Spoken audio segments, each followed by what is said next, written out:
Creative Babble. Today's episode is going to be a little different. Ever since I started making this podcast, I've been getting listener-submitted stories. And today, I want to share some of those stories with you. Remember, if you've ever been bamboozled or swindled or lied to, send me an email or voicemail. Who knows, your story might make it on the show. All right, well, let's get this thing started. I'm Javier Leiva, and this is Pretend. Stories about real people pretending to be someone else.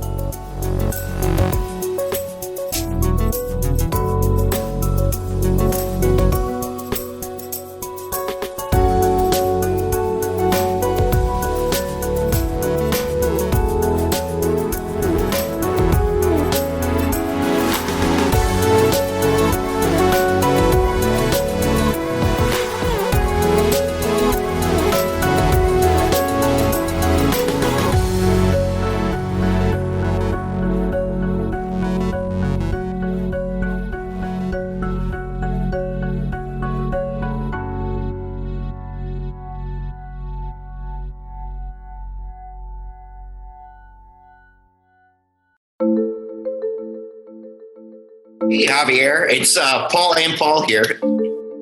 So you brought your dad with you? Yeah, I got my old man right here. Paul Sr. I hopped on a Zoom call with Paul Sr. and Paul Jr.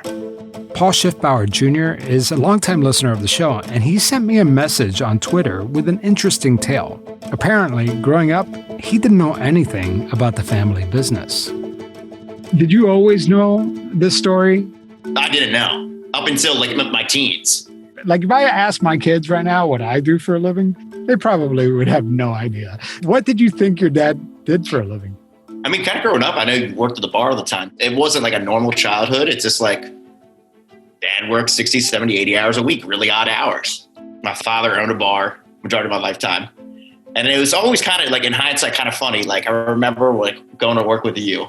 You'd be like, don't talk about this on the phone.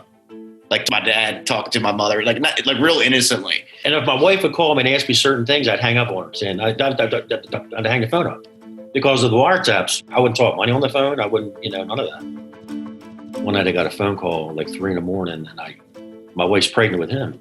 So I grabbed my 38 and I grabbed my briefcase and I'm leaving. I tell my wife, don't talk to anybody if anybody shows up. It was a different life. I was a different person. My father wasn't Tony Soprano. But he kind of had like those mannerisms, or like how Tony Soprano interacts with his kids. I'm not saying he was, but like he came from that kind of life. But he's still my dad. So what exactly was Paul Sr. up to? Well, I'll let him tell you the story. Say you work in a bar, you're a bartender, your boss wants to sell his bar. And you're like, man, I can run this place better. So I don't have any money. So they come see us, say, hey, my boss is selling this bar for X amount. We go over, check the place out. And say the guy that wants 50 grand down, so we would give him 50,000 cash. So what's the catch? And where we made all the money was the fast pieces. There were these poker machines. We put these machines in these bars.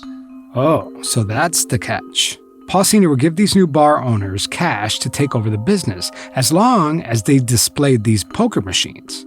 It sounds like a pretty good trade-off. They're legal to own and operate under the guise of amusement only. And all these machines have up top amusement only. But these poker machines were not for amusement only. This is a legitimate business, though, right? You're setting up these entertainment video games that are poker machines. Yeah, it's legitimate because they're legal to own and operate as long as they're not used for gambling. So legally, they're just video games.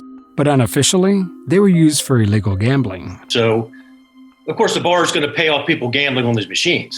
So when they get popped by the police, we go, we don't know they're gambling on these machines. But of course, these poker machines were used for more than just amusement. People would actually bet real money on these games. We had spots where we were making $10,000 a week. Paul Sr. says that everybody knew these illegal bets were going on, but nobody did anything about it. Well, unless they wanted a kickback. But once in a while, these politicians would say, we're going to outlaw these things outright. No more amusement only. We're making them illegal. We know you're gambling on them. All of them were like, what's it going to cost? One time it was 50 grand. One time it was 100 grand. And they're using that money to spread around to get these guys to vote the way we want them to vote. But it always costs something. So in order to keep this business going, you had to keep the politicians at bay. They would call it political donations. Call it what you want, but it's, it was always cash. So how did Paul Sr. get wrapped up in this illegal racket? I was basically recruited by a family member and a local judge. We would go to cookouts with my wife who were dating, and they would ask me all these questions. What do you want to do with your life, this and that? And I just got out of the Army, and I was trying to become a cop. And he goes, I'll pay you $35,000 a year to start. I'm like, $35,000 a year to start? I'm like, what am I going to be doing? And then slowly I was, turned out in this business. I wasn't the same person I am now. I was not, I wouldn't say con, but had to do certain things to keep people in line. So Paul Sr.'s life and career didn't turn out exactly how he envisioned it. Instead of being a law enforcement officer, he found himself on the other side of the law. He's been tailed by authorities, his books have been audited, and his phones were wiretapped. And he's endured questioning by the feds. So how did this all start? My brother-in-law, he recruited me. He was a former IRS agent who got in trouble when he was auditing people. We got in trouble for, I guess, taking bribes. His name is Robert Heidel. According to the Baltimore Sun, Heidel was convicted on 2 charges of accepting money from a company and filing false returns on their behalf while he served as an IRS agent. And I'm like, I'm trying to get in the police department, and it was like an 18-month wait. I was on a waiting list.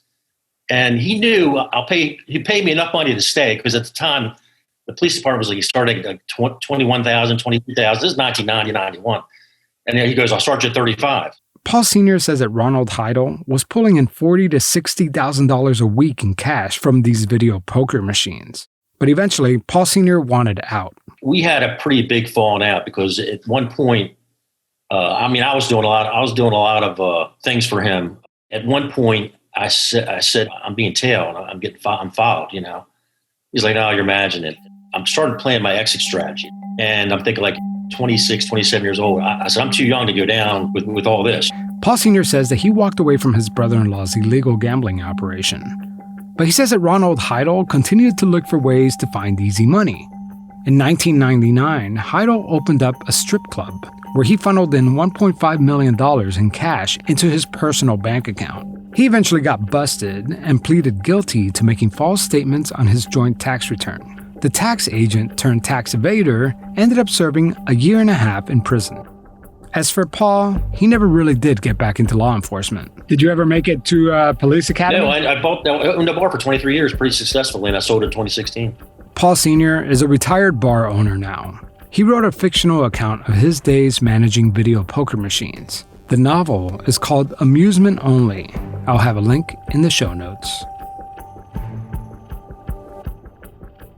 When we come back, a listener shares a story about a con man who destroyed her life. That's after the break.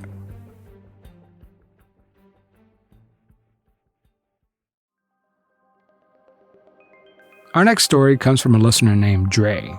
Dre wrote to me about the time she met her Mexican ex-husband, Ricardo. So I called her on Zoom. Tell me about the time you met Ricardo. My friend convinced me to go have some drinks at a dance club. She said she knew this guy and that he had got the VIP room. But at the time, you're thinking, well, she knows this one guy. All these guys must be okay. Yeah. Describe Ricardo. Oh, he's very dapper.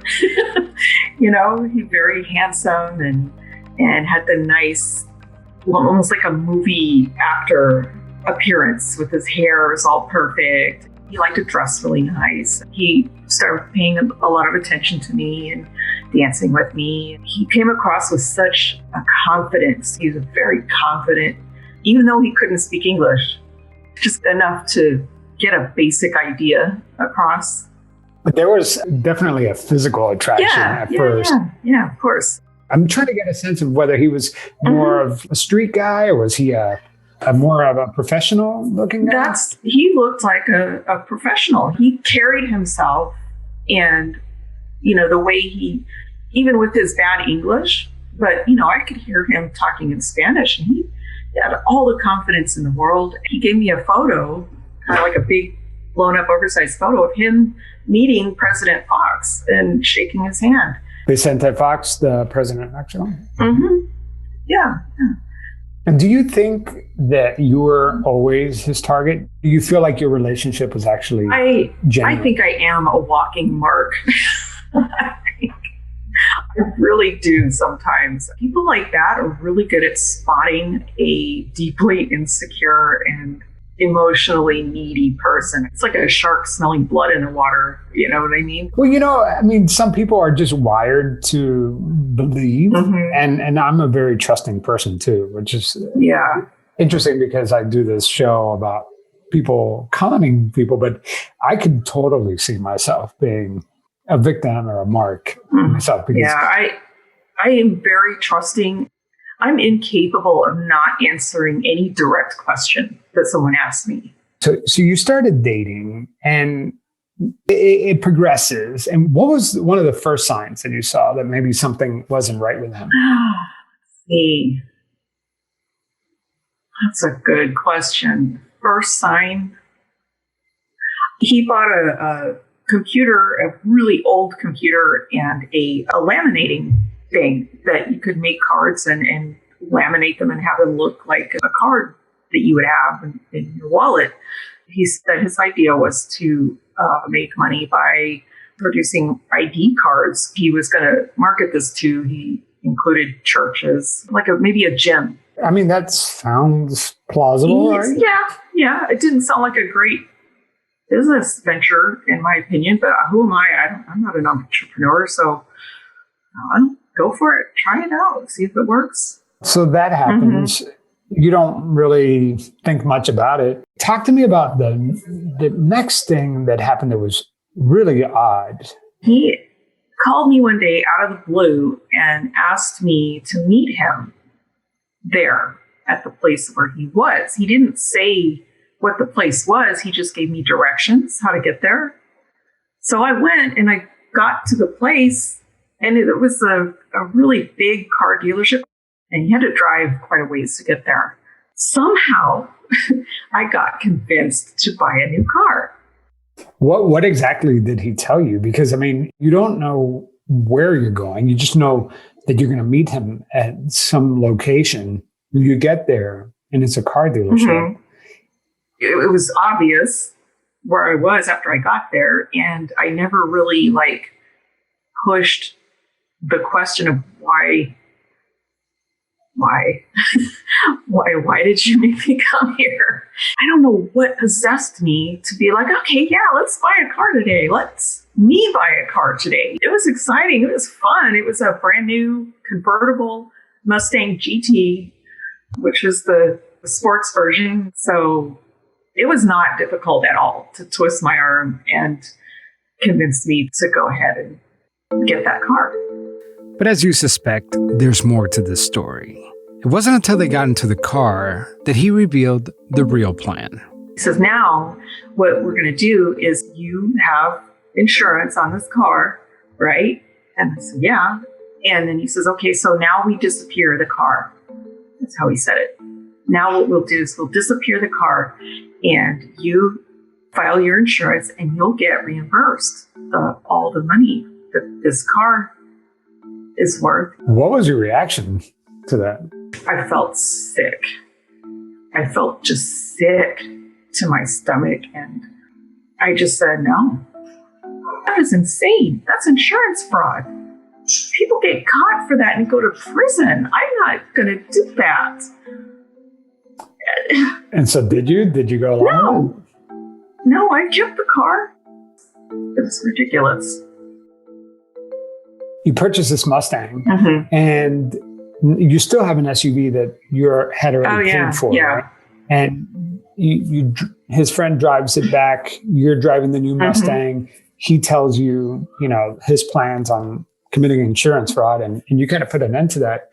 But then whatever happened to that SUV? Oh, I gave it to him. I just handed the keys to him. He didn't have a car at that particular moment in time. So I was like, well, here, drive this as much as you need, as much as you want. And he's there at the house and there's no SUV. I said, where is it? And he said, oh, I lent it to a friend. And then one day he pretty much insisted and told me that I needed to sign it over because something bad happened. Like what? Like with the car, he wouldn't say what. He just said that you need to sign it over and you need to backdate it because something bad happened and you don't want to be the owner of this car. But I signed it over anyway because I thought, well, who knows? Who knows? So right there is a classic con artist trick where they put you in a heightened flight or fight syndrome kicks in, and they tell you something bad happened. You need to hand over the title. They don't allow time for you to think about it, process it. And normally you would never hand over that title, but because of the situation that he put you in, it's just like when you go to a timeshare, these high pressure situations, you got to sign today. The deal is only good today. You end up making really bad decisions. So you started dating this guy and the relationship progresses and then you decide to get married. He had moved in, and then after he'd been moved in for a while, we started talking about marriage, and I felt like I was ready to get married again. His plan was to get married in Mexico in a Spanish colonial mission-style church. Went to Mexico together a couple different times, and he took me to the place and to this, and it was a beautiful little village with an old, ancient old church, with stained glass windows. And he said that he would invite all his friends, and there would be like 1,000 people there, and it would be a huge celebration. And I was enthralled with that idea. I thought that was going to be wonderful. He even bought me a dress. I was talking to this nice lady that was sitting next to me on the plane on my flight to Mexico. He sent me a ticket and flew me down there to meet his mother. And I was on the flight down there describing him to this woman that I was sitting next to. And of course, at the time, I was all happy and in love. Like, oh, he's so handsome and this and that. She's like, oh, you better be careful. These Mexican men, they're very sneaky and they lie and they sometimes they have multiple families or whatever. And I was like, I don't like to hear that. And then I just happened to mention that I was going to go, that the reason I was going was to meet his mom. She's like, oh, you're meeting his mom. Well, that changes everything. She said, if you're going to meet his mom, then he must be really the real deal, because if he's just playing, like I was saying before, if he was just playing and messing around with you, he wouldn't introduce you to his mom. So that was comforting, right? Because that's a good thing. Yeah. I mean, meeting the parents, it doesn't seem like he would have this double life because he's introducing you to his family. I met his mom, of course, his brother. I met his sister. I met his kids. They're a year apart. There's a boy and a girl. And one of them was 6 and one was 7. Did the big wedding ever happen? No. You just get married in court? Yeah, just justice of the peace. These signs start appearing, the laminating machine, the car thing was really odd. And you just kind of put those to the side. Right. And I guess it's important to point out that this whole time, he like put me on a pedestal. And he was always constantly telling me, oh, you're so beautiful. I love you so much. And you're my beautiful wife. And I desperately needed that. It was just like filling this bottomless void of, I really needed that. You mentioned too in your email that he would say from time to time certain things that would frighten me, but do you remember what you wrote? Oh, yeah. Gosh, yeah, we'd be watching TV and you'd see a scene where somebody's getting executed or killed or whatever, and be like, yeah, I killed people. I've killed people before. It was weird. It was just like every once in a while, he'd be like as a conversation filler or something. I remember one time we were driving somewhere and he's like, you don't know who I am. I'm very important people in Mexico. I'm very, you don't know who I am. And then, and then he'd be like, I've killed a man before. And he told me that it was self-defense or whatever, but if you kill someone in self-defense, Was it like a ha-ha situation? No, it really felt to me like it was like a chest-pounding kind of macho expression of, this is how much of a man I am, to be feared by people. It didn't seem at the time directed at me. Like he wasn't trying to scare me necessarily. It didn't come across that way but just at the time. Trying to prove himself. Right. But in hindsight, it made me think maybe he did tell me that to plant the seed, that if anything ever went bad, that I would have that in my head. I maybe. Not to cross him. Mm-hmm. Yeah.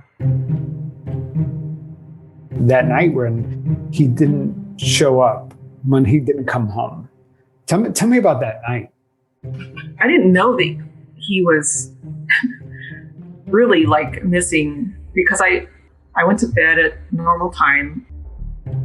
Dre says that it was kind of unusual that he hadn't made it home yet, but she didn't think much of it, so she just went to sleep.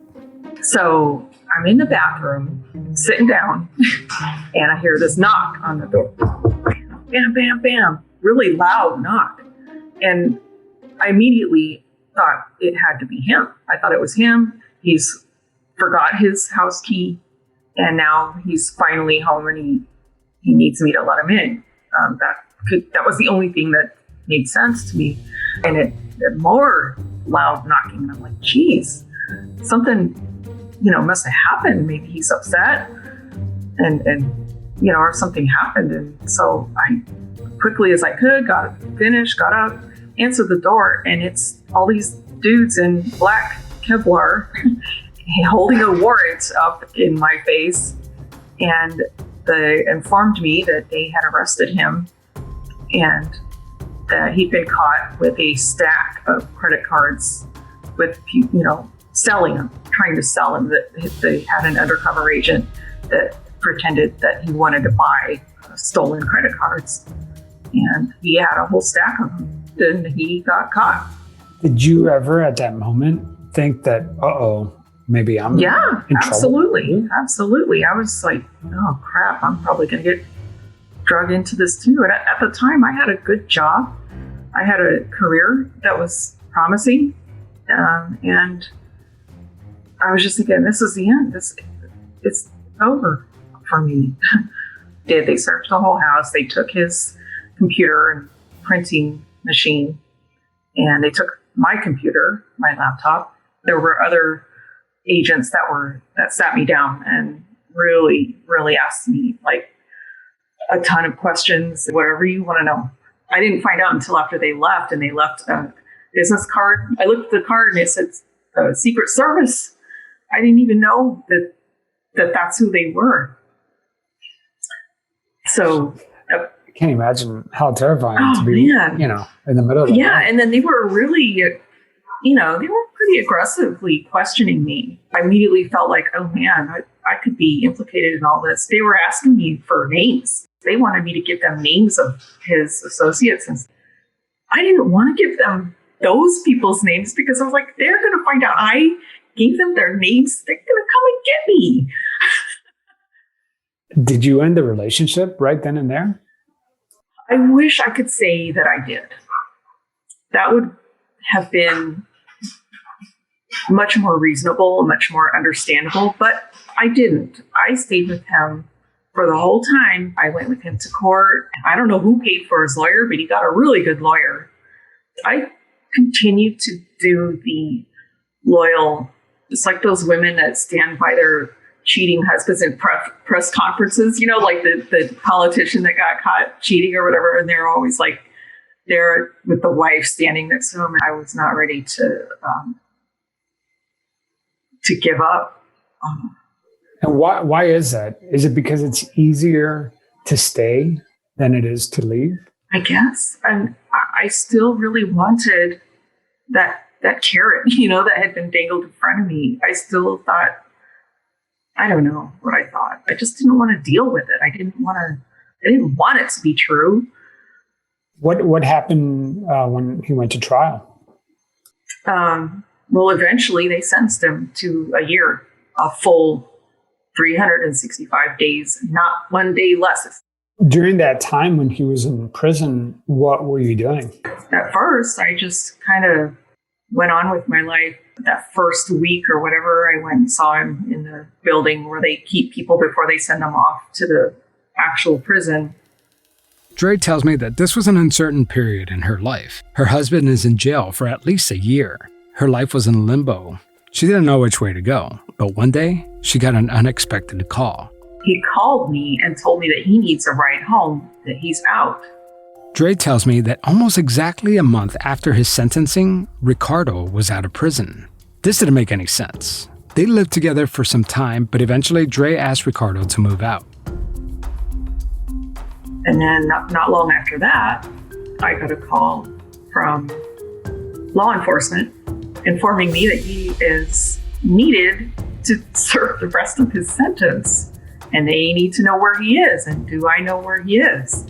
And I was like, well, he moved out, so I don't know where he is. And they said, well, we need your help to get him back. Dre was in contact with Ricardo, but only by email. So she sent him a message and asked him to meet her at Starbucks.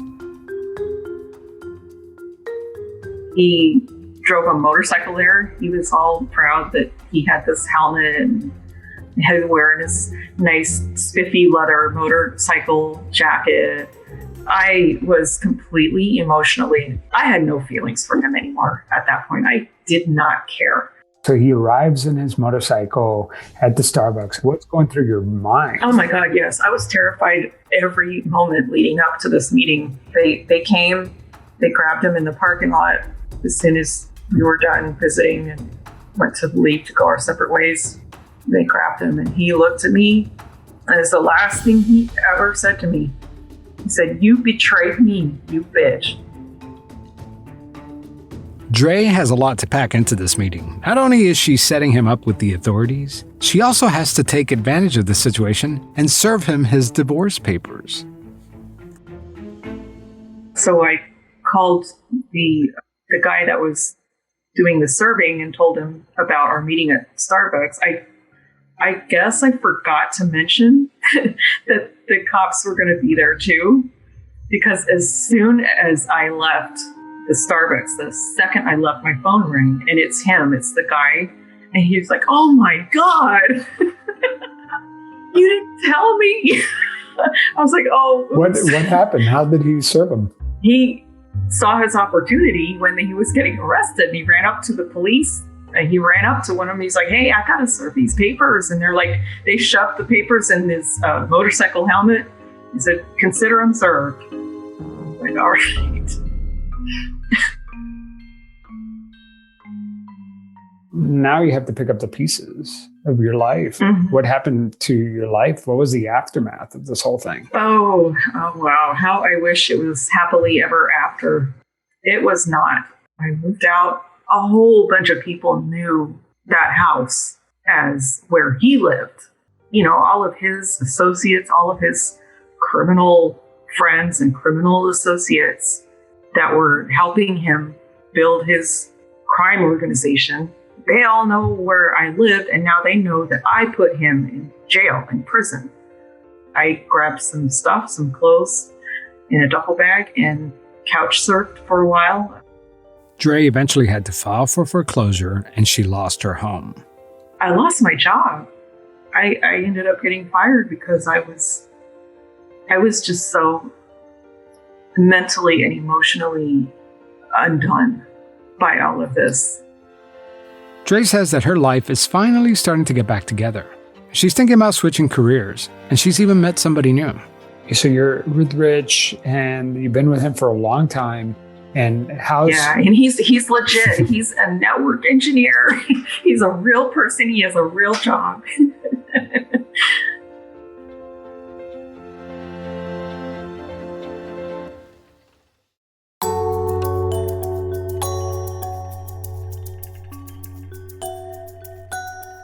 This is the last episode of the season. I am currently pulling double duty between this show and criminal conduct, and I just need a little time to catch my breath. I'm not going to go on vacation. I just need time to catch up on my reporting. There's many, many more stories coming up in the next season. One is about hypnosis. Is it real or is it a bunch of baloney? I interviewed a woman who says that she can enlarge your penis by using hypnosis. As you rub your thumb and finger together in a tiny little circle, you energize the message that is being sent from your brain down into your penis. Thicker, heavier, fuller. You send blood Describe cells to feed. how that could work. I'm having a hard time bridging like hypnosis to growing a penis. I know, and I totally agree with you. To me, it was like, that really happened. Indeed, men were enlarging their penises enough that it was very noticeable for them. Anyways, there's plenty of new episodes coming your way, but that doesn't mean that you won't hear from me. In fact, the next couple episodes, I'm going to post some of my Patreon bonus episodes and some of the YouTube videos that I've done recently. So stick around, don't go anywhere. It's just a short break and I'll be back stronger, better than ever. In the meantime, go around, tell your friends that you love this show. Remember, the more people you tell, the better chance this show has on surviving. We're running on fumes. And when I say we, I mean me. You know, most of the shows that you listen to, you know, like the NPR shows, This American Life, Radio Lab, 99% Invisible, you know, they have staffs, like literal staffs, like people who work on research, write, edit, produce, find stories, fact check. I do that for the most part solo. So one-man band here. So as long as you do your part and tell your friends about this show, we could keep growing and maybe I could hire some help. Dying here. All right, guys, remember, I'll be back soon in just a few weeks. Take care. Oh, and go get your vaccine shot.